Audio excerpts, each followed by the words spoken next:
knockout champion. Of course, she is a model, and now her latest venture, she could add to the resume, musical artist, and on top of everything else, she is a Virginia native. Of course, I'm talking about the one and only Mickie James. Mickie, thank you so much for joining us on the program. Oh, well, thank you for having me. Thank you for that intro. Well, it's all true. Yeah, it is. I'm proud. I love it here. It's so beautiful. The cool thing is that, I've been fortunate enough to travel all over the world, but Virginia's always been my home, and my family's here and my friends, and it has everything that I love, my horses and the beaches and the mountains and the city. So there you have it. Yeah. You have such an amazing resume, and you're so young. I mean, your future is wide open. Let's talk about your WWE days to start off with. I mean, how did you get in, and how did the storylines progress? I mean, did you have input on some of your stuff? Because I thought that was a great run, especially the whole thing with you and Trish Stratus. Oh, yeah. I mean, I couldn't have asked for a better. So I don't think there's been a female after me to have an intro quite like that. And even before me, for that, like, that storyline was the first time that they had really delved into having 6 months to build a female storyline that I can recall in years, and they certainly haven't done it after. And it was pretty epic because it really set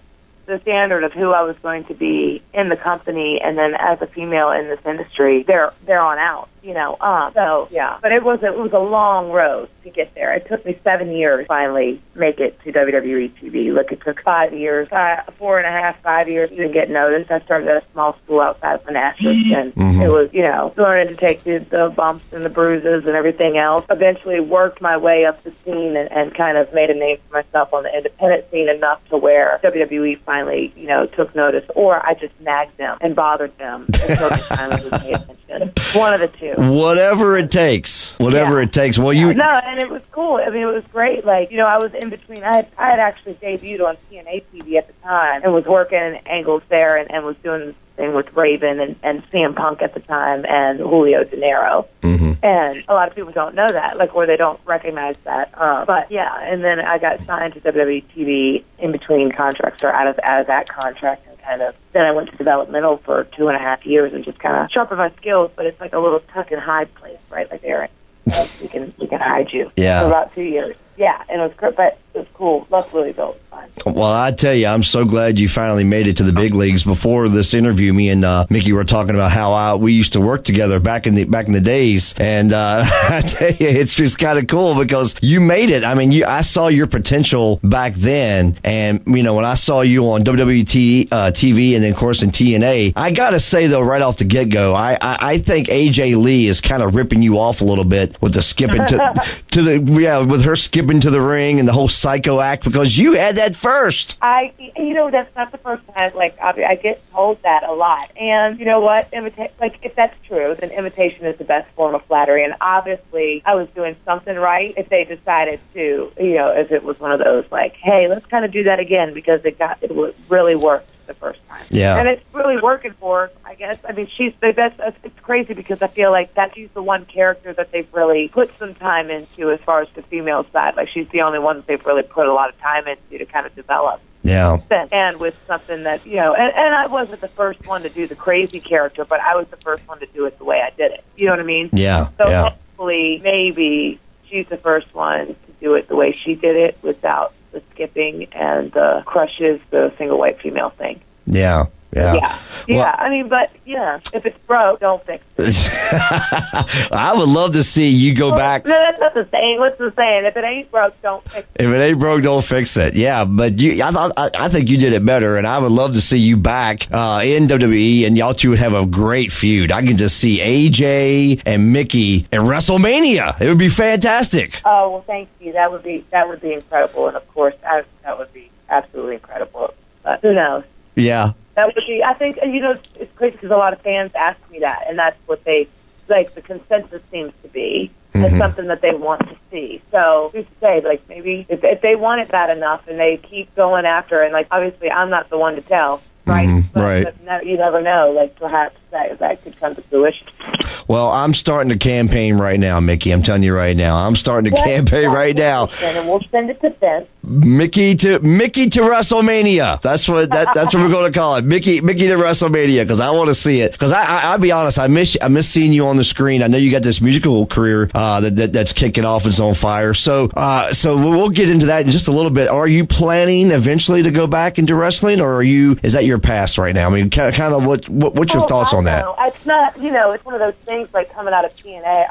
I'm not done. Right? I wasn't done when I left WWE, and I wasn't done when I left TNA. Those were both circumstances that kind of happened that were beyond my goal. And when I left WWE, I was a little bit on the fence about whether I was a little bit on the fence of whether to go to TNA or not. And it took Kurt Angle and talking to Dixie. Dixie called me, and we had several conversations to where I finally felt like, okay. And it wasn't a matter of I didn't want to wrestle again. It was just a matter of if I want to go, because I had already wrestled at TNA when they were a baby company, and I didn't know if I wanted to go back there because it gives that impression of whether you were transcending or kind of coming full circle. But in reality, I have come full circle because I went back to TNA, had a really good run there, and I was doing at least in the beginning for the first 6 months or whatever, I was doing some really great stuff there, and then the last about 6 months, I was doing some really great stuff there. In between, I really wasn't doing much. So, I was there for 3 years, and I had a solid,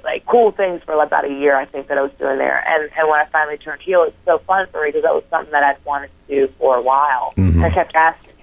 That was, the thing is, when you're already in the fans' eyes, they want to cheer you or something. It's a hard thing to switch that and make them boo you because, a lot of the perception is it's we're just going to have an uphill battle. You're too popular and you're too loved. Yeah. And, we could do it with probably any of our other girls. Doing with you is going to be an uphill battle. So it took a while for me to convince them, yes, I'm telling you, it'll be awesome. Just let me do it. And so what if they still boo pop me? They still cheer for me. They're still going to boo me when it's when they need to boo me. Right, because exactly. That's just a respect cheer. It's not the same as you look at Austin when he was a heel or Rock when he was a heel. He would still have that reaction. They would still have those reactions when they would come out the curtain. You know what I mean? Because the people loved to see them. But at the same time, when it was time to boo them, they still got booed. You know what I mean? Yeah. But the people still, it's weird. It's weird how wrestling works, right? Oh, yeah, absolutely. But it ended up working. We were doing some really great stuff. And then, and I've gone down since I've left TNA, which we couldn't come to terms with what I thought was a respectable amount to what they thought. We couldn't come to terms on that whole deal to re-sign. And, to me, it's at the end of the day, you are only worth what you value yourself at. And I think that I've done, I've done a lot in this business, and I love what I do, but I know, what my value is. You know what I mean? Yeah. So, I can tell you right now that people would love to see you come back to the ring, especially WWE, I tell you, because obviously there's more exposure and everything. And when I found out you were leaving WWE, I was like, no, what? I was heartbroken. I was like, oh, my girl's leaving. And, so I guarantee, man, your music hits and you come hopping out of there, they're going to be like, wow, and the first thing they're going to do, they're going to be like AJ and Mickey. That's what they're going to say. And, but that's, that's something you have to decide. And if you want to go back that route, I mean, absolutely, I would love to. And I went down to Florida and worked and trained with some of the girls that are up and coming talent, and worked with some of them, which was great. And so you just never know. It's I'm sure that door is not completely closed, but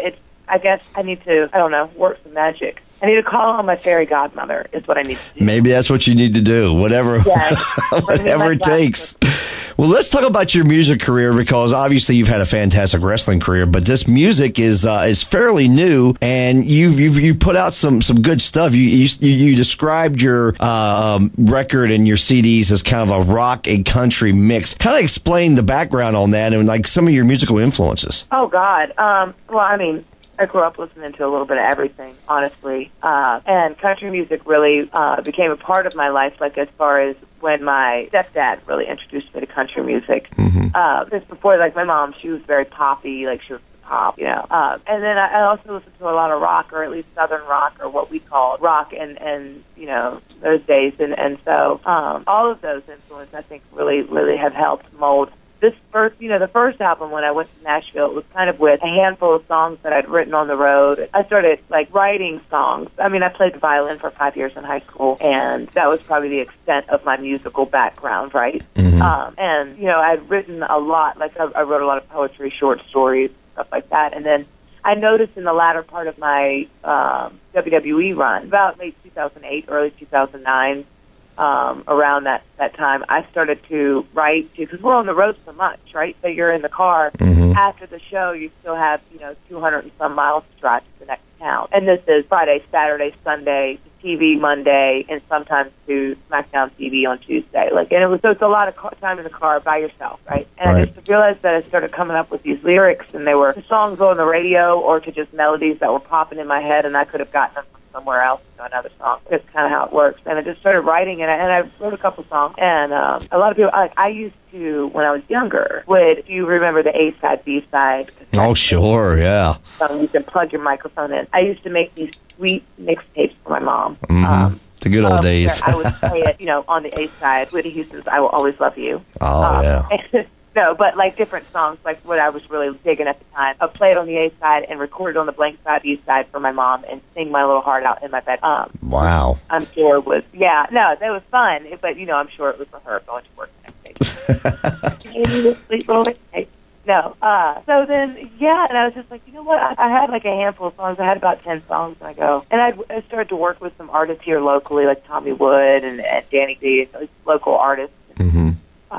To learn how to write, and start writing to the music and stuff. Because that's the thing. I could hear it in my head, but I couldn't put it in music, right? Because I didn't know how to play. And so I was like, I'm just going to take these couple songs to Nashville and just cut a record. Like, I don't care if anything comes of it. I don't care if it sits on my mom's coffee table.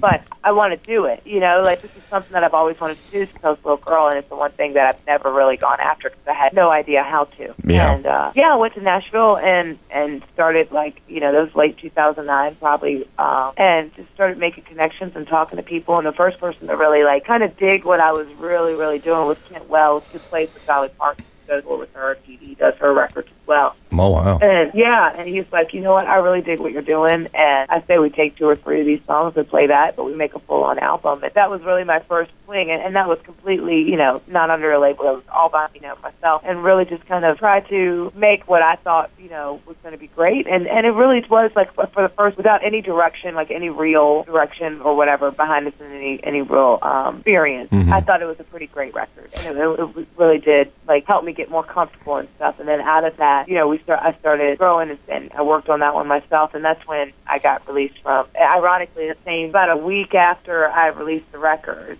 is when I got released from WWE. Now, the record Strangers and Angels, that's the one you're talking about? Yeah, so it's a self-release piece, and and I mean, it did really well, actually, for, out the gate. And then now, coming back full circle, we started working on the second album, and I got a really great team behind me. And the second album, because the first one was very, more traditional, what's on the radio country, and talking, I just got signed with E1 Music Nashville last September. And they just, we want to find out what's genuinely, you're this kick-ass, everybody knows you as a girl in the ring. And I feel like, the music needed to to parallel with that, you know what I mean? Sure.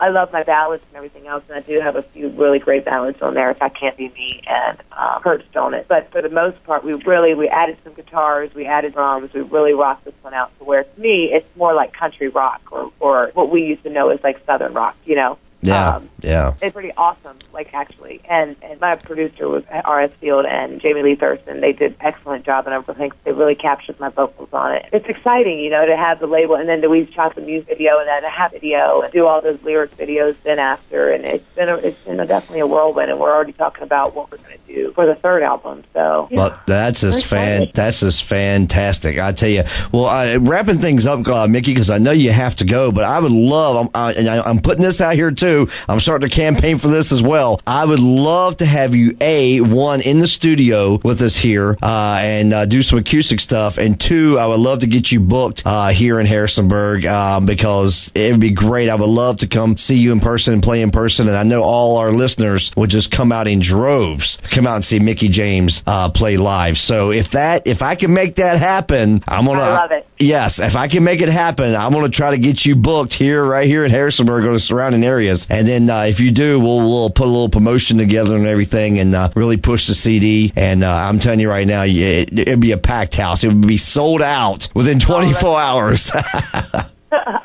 That's awesome. Yeah, I would love to do that. Let's do it. All right. Well, I'll have my people talk to your people, and we'll make something happen. Mickie, thank you so much for your time. Please come back and be a guest on my show again, and I look forward to talking to you again in the future. I can't wait, and it's so crazy. What a small world. It is a small world. Yeah. In closing, yeah, me and Mickie did. We go back way back to the '90s where we used to wrestle together under an independent promotion, and when she made it famous, I was happy for her. I was like, yes, go. It was so cool watching you on screen. I'm like, I know that girl. I talked to her, man. We used to sit in the back of the locker room, man, and watch little monitors and watch other people wrestle. We would sit backstage and talk. It was great, and now she's this big star. So I'm like, Oh, thank you. Yes, you are a big star. Well, Mickie, once again, thank you so much for your time, and I hope to have you back on the show soon, and hope to get you booked down here, and it'd be good seeing you again. And again, thank you for your time. Oh, thank you. I can't wait for it all.